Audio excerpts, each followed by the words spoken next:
안녕하세요, 여러분. 저는 온양 신정중학교 사서교사 이은지입니다.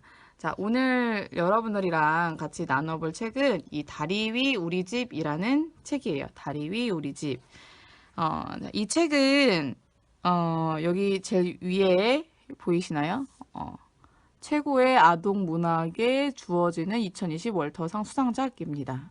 그만큼 굉장히 어, 권위 있는 그런 상. 뒤에도 보면은 월터상뿐만이 아니라 굉장히 상을 많이 받았어요. 사우스 아시아 북상, 골든 키트상, 텍사스 블루보넷상 노미네이트 이렇게 나와 있죠. 굉장히 어, 어, 인정받은 이제 그런 책이라고 할 수 있겠죠. 선생님 근데 이 책을 보면서 정말 너무너무 오랜만에 막 펑펑 울면서 봤어요. 정말 그만큼 너무너무 슬픈 책이에요. 이 책이 또 실화를 바탕으로 쓰여진 책입니다. 어떤 내용이냐면, 이 책이, 이 뒤에도 나오지만, 가정폭력에 시달리는 아이가 가출을 합니다. 가출해서 시골에서 이제 도시로 나가게 되는데, 이제 도시에서 가출을 했으니까 어떻게 해야 돼요? 혼자 힘으로서 먹고 살아야 되잖아요. 그 혼자 힘으로 이제 먹고 살아야 되니까 이것저것 일을 구하는데, 제대로 된 일이 구해질까요? 당연히 안 구해지겠죠. 어, 이 어린 아이들이 이제 이렇게 돌아다니고 있고, 이제 보호자가 없는 거를 이제 누구나 봐도 딱 아니까, 제대로 된 일자리를 구할 수 없고, 일을 한다 손 치더라도 그런 노동에 대한 대가를 제대로 받을 수 없는 이제 그런 상황에 놓인 거죠. 그래서 여기에서 이제 네 명의 친구가 주인공인데요. 언니 루쿠가 나옵니다. 루쿠. 근데 이 루쿠 언니는 장애를 갖고 있어요. 그래서 모든 것을 이 동생인 비지가 결정을 하고 언니도 보호하고 이제 그런 역할을 합니다. 근데 이 두 소녀가 가출을 해서 도시로 가는데 그 도시에 있는 어떤 허름한 다리 위에 이 친구를 만나요. 무투와 아루를 만나게 됩니다. 그래서 다리 위에서 이 네 명의 친구가 같이 생활을 하게 되는데요. 이 네 명의 친구가 제대로 된 일을 하는 게 아니라 쓰레기 더미에서 일을 해요. 근데 이제 그렇게 생각이 들 수 있겠죠. 응? 쓰레기 더미에서 대체 무슨 일을 해? 그죠. 선생님도 그렇게 생각을 했어요. 근데 실제로 선생님이 찾아보니까 그렇게 일을 하더라고요. 선생님이 인터넷에서 기사에 나오는 사진을 찾아갖고 왔어요. 짜잔. 헐이죠, 헐, 헐. 이렇게 이런 쓰레기 산에서 이 아이들이 실제로 이런 쓰레기를 줍고 있는 거예요. 근데 어떤 쓰레기를 줍냐면 우리는 지금 재활용을 분리수거를 잘 하잖아요. 이제 캔은 캔대로, 플라스틱은 플라스틱대로, 유리는 유리대로 이렇게 분리를 하잖아요. 근데 여기에는 그런 게 다 섞여 있는 거예요. 그래서 거기에서 그나마 조금이라도 쓸 수 있는 고철덩이, 뭐 유리병, 뭐 이런 것들을 줍습니다. 그래서 그거를 고물상에게 파는 거예요. 사실 여러분들 이제 뭐 그대를 사랑합니다나 혹은 이제 여러분들 가끔 우리나라 기사도 그런 거 있잖아요. 뭐 유리병을 팔아서 번 돈을 뭐 기부한 할머니 뭐 이런 그런 식으로 이 아이도 똑같은 그런 일을 하는 거예요. 유리병이나 고철이나 그런 것들을 주워서 음, 고물상에다 내다 팔아가지고 그걸로 번 돈을 가지고 생활을 하는 거죠. 근데 그걸로 어떻게 많이 벌겠어요? 많이 못 벌죠. 그리고 실질적으로 그런 유리값이나 그런 고철더미 값을 제대로 쳐주는 게 아니라 굉장히 싼 값에 쳐주는 나쁜 어른들이 있죠. 그래서 여기 나오는 이 비지와 루쿠, 뭐 무투와 아를도 어른들을 믿지를 못해요. 어른들을 왜 믿지 못할까요? 맞아요. 그만큼 어른들이 사기를 너무 많이 당한 거예요. 나쁜 어른들을 만나서 굉장히 사기를 많이 당하는데 그 와중에서도 굉장히 친절한 분을 만나요. 그리고 선생님은 이 책을 보면서 많이 울었다고 했잖아요. 이 책을 보면서 여러분들과 어른들을 대표해서 정말 이 전 세계에 있는 어린 아이들과 여러분들에게 정말 너무 미안했어요. 그래서 여러분들에게 대표로 미안합니다라고 얘기를 하고 싶습니다. 어른들의 그런 나쁜 욕심과 그런 잘못된 정치, 뭐 그런 것 때문에 정말 아무런 죄도 없는 이런 아이들이 밖에 내몰렸다는 것 자체가 굉장히 화가 나는 이제 그런 상황이었어요. 음, 미안함과 동시에 정말 깊은 분노가 일더라고요. 선생님 속에서. 여러분들 용어로 깊은 빡침이라고 하죠. 정말 깊은 빡침이 마음속 깊이 올라왔습니다. 자, 그러면 우리가 어떻게 하면 어른들이 잘못된 이 세상을 좀 조금이라도 조금 나아질 수 있게 바꿀 수 있을까라는 그런 고민이 또 됐던 책이기도 했어요. 그래서 그런 의미에서 선생님이 인상 깊었던 그 두 부분을 읽어주도록 하겠습니다. 어, 어떤 부분이 있냐면, 선생님은 82페이지에서 83페이지에 이 비지가 했던 얘기가 있어요. 이 부분이 비지의 그런 희망적인 부분과 그런 걱정이 굉장히 혼재되어 있는 감정이 굉장히 잘 나타나 있는 부분인데요. 여기에 보면 나오죠. 어른이 되면 나는 선생님이 되고 싶어. 내가 말했어. 전부터 늘 마음속에 품어왔던 꿈이야. 처음 입 밖으로 소리내어 말한 건 그 꿈을 더 확고하게 하고 싶어서였어. 그러나 걱정도 됐어. 가출이 그 꿈을 닿을 수 없는 먼 곳으로 밀어낸 건 아닐까 해서 란 부분이 있습니다. 그러면서 그 뒤에 나오죠. 언니, 내가 언젠가는 선생님이 될 수 있을까? 서부부와 파르바티 선생님은 더 나은 삶을 찾아 도시로 이사 갔는데 지금 우리도 똑같은 거겠지? 그렇지? 이렇게 얘기를 합니다. 그래서 굉장히 안타까우면서도 비지를 굉장히 응원해 주고 싶은 그런 부분이었어요. 그래서 늘 이렇게 어려운 속에서도 희망을 늘 품는 비지가 정말 멋져 보였고, 아, 이런 비지 같은 친구들이 있다면 선생님이 정말 옆에서 꼭 도와주고 싶다, 이런 마음이 들었습니다. 자, 그리고 두 번째는,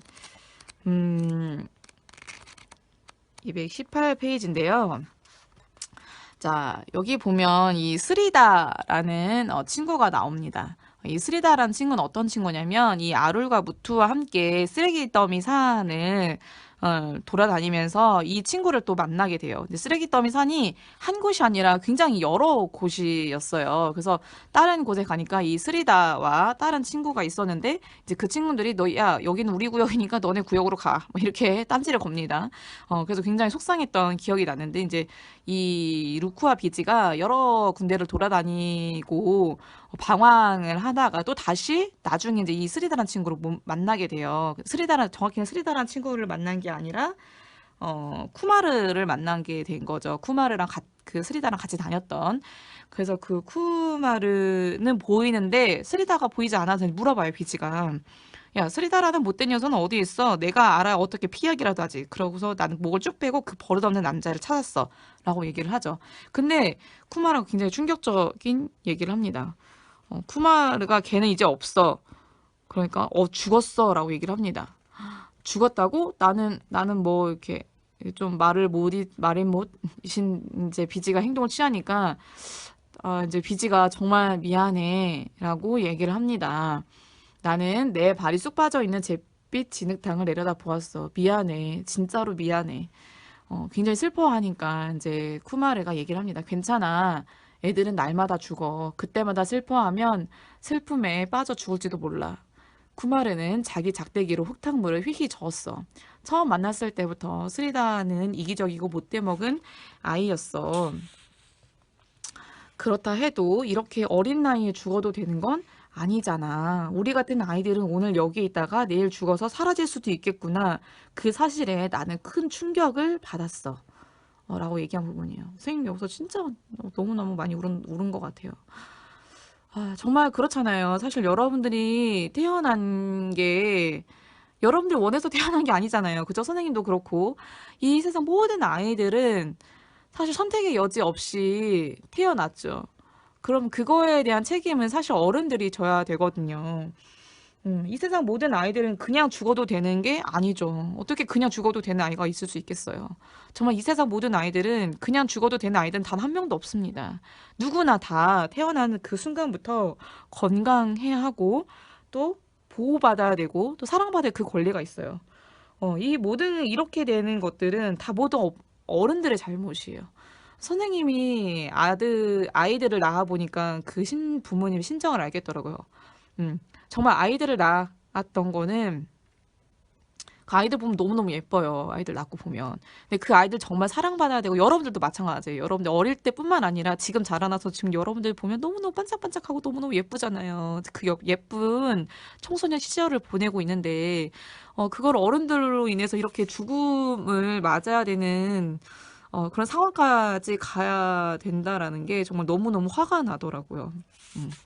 그래서 이 두 부분이 더 인상이 깊었고요. 그 뒷부분도 있어요. 뒤에도 또 어떤 부분이 있냐면 이 비지가 이제 나중에 이제 보호받을 수 있는 학교에 들어가게 되는데 그 학교에서 셀리다라는 선생님을 만나게 돼요. 그래서 셀리다 선생님을 만나면서 그 셀리다 선생님이 좀 걱정해 주는 부분이 나옵니다. 그래서 제발 다음부터 늦게까지 여기 나오죠. 다음부터 늦게까지 외출하고 싶으면 내가 걱정하지 않게 꼭 알려주겠니? 라고 선생님이 얘기를 해요. 그러니까 이제 비지가 어떻게 생각했냐면 셀리나 선생님과 무투의 걱정에 대해 생각해 봤어. 우리가 무사히 돌아왔다고 기뻐하는 걸 보니 기분이 좋았어. 다리에서 떠나온 뒤 처음으로 집에 돌아온 것 같은 느낌이었어. 라고 얘기를 합니다. 그러니까 집이라는 거는 그런 느낌인 것 같아요. 여기서도 이제 이 집에 돌아온 것 같은 느낌에 대해서 얘기를 했는데, 선생님 이 부분이 굉장히 인상 깊었던 게 뭐냐면, 그런 거예요. 사실 여러분들도 지금 그런 부모님의 잔소리나 걱정이 굉장히 귀찮을 때가 있잖아요. 그죠? 귀찮기도 하고, 뭔가 싫다. 왜 엄마는 나를 맨날 애기 취급해? 막 이런 것들이 또 싫을 수 있거든요. 근데 사실 그런 부모님의 잔소리와 걱정이 주는 어떤 따뜻한 그런 느낌이 있어요. 그죠? 감사하다는 느낌. 그래서 정말 어떻게 보면 여러분들이 이제 정말 성인이 돼서 사회에 나가는 그 순간부터 정말 사회는 정글이거든요. 우리가 진짜 정글이라고 표현하잖아요. 그 정글 안에서 나를 뭔가 위로해주고 정말 나를 걱정해주는 사람이 단 한 명이라도 있다라는 그 안도감. 내가 뭔가 기댈 수 있는 곳이 있다라는 그런 안정감이 이 글에서 딱 느껴지더라고요, 선생님은. 그래서 여러분들이 우리나라에도 보면은 굉장히 힘든 친구들이 있잖아요. 뭐 정말 가출을 한 친구들도 있을 수 있고 학교 밖 아이들이 있을 수도 있고 학교 안 아이들이 있을 수 있고 학교 아니지만 그래도 그 안에서 뭔가 적응하지 못하고 힘들어하는 친구들 그리고 뭐 학교를 잘 다니는 것처럼 보이지만 그 안에서 뭔가 가정적인 문제나 여러 가지 문제로 뭔가 자기 혼자서 자기 삶을 헤쳐나가야 되는 친구들도 굉장히 많이 있잖아요. 그런 친구들에게 정말 어른들을 대표해서 미안하다. 그리고 여러분들 사랑합니다. 라고 얘기를 해주고 꼭 얘기를 해주고 싶었습니다. 그래서 이 책을 여러분들에게 소개를 해주고요. 그래도 적어도 여러분들을 정말 걱정하고 있는 누군가가 적어도 한 명씩 주변에 꼭 있습니다. 그러니까 그 사실을 잊지 말고 여러분들이 힘을 냈으면 좋겠습니다. 청소년 여러분들 사랑합니다. 그리고 힘내세요. 라고 얘기를 꼭 얘기를 해주고 싶었습니다. 그리고 이 책을 읽으면서 정말 우리가 또 이 힘든 아이들을 어떻게 도울 수 있을지 좀 고민해 봐야겠다라는 생각이 들었습니다. 그런 의미에서 이 책을 읽고 고민해 볼 수 있는 거 한 4가지에서 5가지 정도 선생님이 꼽자면 첫 번째, 여러분들이 이 빈곤 폭력에 대한 이야기가 어떻게 나에게 와닿았는지 생각을 정리해 보거나 글을 쓰면 더 좋겠죠. 그죠? 글 쓰면.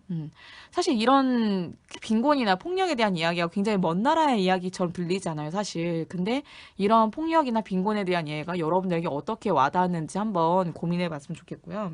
자, 두 번째로 전 세계적으로 이런 부익부 빈익빈 현상이 굉장히 점점 더 심해지고 있어요. 그래서 이런 문제들을 해결하기 위해서 어떤 방법이 좀 해결할 수 있는 방법이 될 수 있을까라는 걸 고민해봤으면 좋겠습니다. 굉장히 커 보이지만 그래 조금이라도 그래서 그거를 좀 참고해 볼 수 있는 만한 책이 그런 게 있어요. 전 세계가 만약에 100명이 사는 마을이라면이라는 책이 있습니다. 거의 한 10년? 15년 정도? 굉장히 오래전에 나왔던 유명한 책인데 지금도 아마 한 4권 시리즈로 나오는 걸로 알고 있어요, 선생님은. 그 책을 참고로 해가지고 좀 생각해 보면 조금 더 도움이 될 수 있을 거라고 생각합니다. 그리고 더불어서 우리 학교에는 지금 이런 책도 있어요. 힐더 월드라는 책도 있는데 이 책도 역시나 세상에 존재하는 그런 불공정한 내용에 대해서 국제적인 문제에 대해서 굉장히 많은 내용을 소개해주고 있는 책이에요. 목차를 잠깐 보면 이런 것도 있어요. 힐링, 이해할 수 없지만 치유할 수 없는 일들. 그 다음에 리커버링이라고 해서 돌이킬 수 없지만 회복할 수 있는 일들. 그리고 조이닝, 강요할 수 없지만 함께 할 수 있는 일들, 뭐 이런 것들에 대해서 나와 있습니다. 여러분들 이것도 기회 되면 한번 봤으면 좋겠어요. 굉장히 국제적인 문제에 대해서 여러분들이 굉장히 많이 고민할 수 있는 것들을 알려주고 있는 그런 책입니다. 그리고 아까 두 번째까지 했죠. 그죠? 세 번째로 이번에는 여러분들 가까이에 교실 안에서 잘렸네. 아닌가요? 자, 세 번째. 우리 교실에서 일어나는 빈곤이나 폭력의 문제가 있다면 어떤 사례가 있는지 그거에 대해서 여러분들이 한번 고민해 봤으면 좋겠고, 마지막으로 네 번째, 어른들에게 여러분들이 바라는 점은 어떤 것들이 있는지, 더불어 여러분들은 어떤 어른이 되고 싶은지에 대해서 고민해 봤으면 좋겠습니다. 그 마지막 플러스 더 추가로 하나 더 얘기를 하자면, 근본적으로 이거 좀 약간 철학적인 문제랑도 연관이 될 수 있는데요. 근본적으로 대체 인간은 왜 차별을 만들어냈고, 이런 차별을 두고자 하는 이런 인간들의 욕망은 대체 뭐에서부터 시작이 됐는가? 인간의 욕망은 무엇을 위한 것인가에 대한 것들을 고민해 보면 좋겠죠. 그죠? 이제 이런 물음들에 대해서 찾아가는 과정이 더 많은 책들을 읽게 하고 또 여러분들이 조금 더 깊이 있는 사고를 하게 되는 그런 과정을 또 여러분들에게 선사해 줄 수 있습니다. 자, 그래서 오늘은 이런 다리 위 우리 집이라는 책을 소개를 해줬는데요. 그래서 여러분들이 조금 마음속으로 정말 많은 고민을 해봤으면 좋겠다라는 심정으로 이 책을 소개를 했습니다. 자, 오늘은 여기까지고요. 다음에 더 재밌는 책으로 여러분들을 만날게요. 안녕, 행복하세요.